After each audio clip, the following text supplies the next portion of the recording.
강원 브리핑입니다. 플라이 강원이 우선 협상 대상자 선정을 통한 매각에서 공개 매각 방식으로 전환한다고 밝혔습니다. 플라이 강원은 6일 국내 대기업 등과 인수 협상을 진행했지만 인수 대금 등에서 이견이 커 매각 방식을 전환하기로 했다고 밝혔는데요. 그동안 플라이 강원은 인수 예정자와 조건부 투자 계약을 체결한 뒤 공개 입찰을 통해 인수자를 확정하는 이른바 스토킹 호스 방식을 추진해 왔습니다. 플라이 강원 매각 방식은 서울회생법원이 결정하면 조만간 진행될 것으로 예상됩니다. 김혁성 원주시의원이 원주시의회 출석 정지 30일 징계에 대해 의회 의결에 따르겠다는 입장을 내놨습니다. 김 의원은 지난 5일 오후 기자회견을 열고 부당한 징계 결과에도 대승적 판단으로 더 이상의 싸움은 내려놓겠다며 원주시의회 의결을 따르겠다고 밝혔는데요. 다만 다수당론에 의한 의결 결과에는 재발 방지 대책을 요청했습니다. 원주시의회는 지난 6월 본회의에서 삭발을 단행한 김혁성 의원에게 출석 정지 30일의 중징계를 의결한 바 있습니다. 강원특별자치도가 정부의 제5차 국가철도망 구축계획 수립에 대응하기 위해 강원철도 SOC 사업 중장기 계획 수립 용역에 착수했습니다.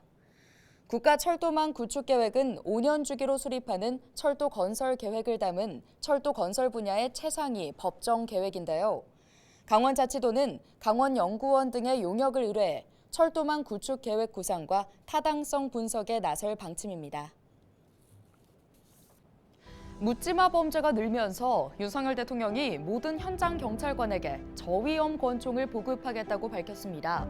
저위험 권총은 살상력을 크게 낮춘 9mm 리볼버인데요. 경찰청은 우선 내년에 저위험 권총 5,700정을 지구대와 파출소에 보급할 계획입니다. 이번 조치는 윤 대통령이 밝힌 경찰관 1인 1총기 소지 정책의 일환입니다. 그럼 왜 저위험 권총을 보급하기로 결정한 걸까요? 경찰이 범죄 현장에서 권총을 쏘는 경우는 연평균 6번에 불과하다고 합니다. 사실상 권총이 있어도 사용하지 않는다는 얘기죠. 우리나라는 경찰의 총기 사용을 엄격히 제한하고 있기 때문에 경찰이 쏜 총에 맞아 용의자가 사망할 경우 경찰은 법적 책임을 피하기 어렵습니다. 즉, 법의 테두리 안에서 경찰의 대응 능력을 높이기 위한 겁니다. 이에 일각에선 시민과 경찰의 안전이 최우선이기 때문에 옳은 결정이라고 입을 모으기도 하지만 총기 사용 확대가 흉악범죄를 감소시킨다는 증거가 없어 과잉 대응은 자제해야 한다는 지적도 있습니다.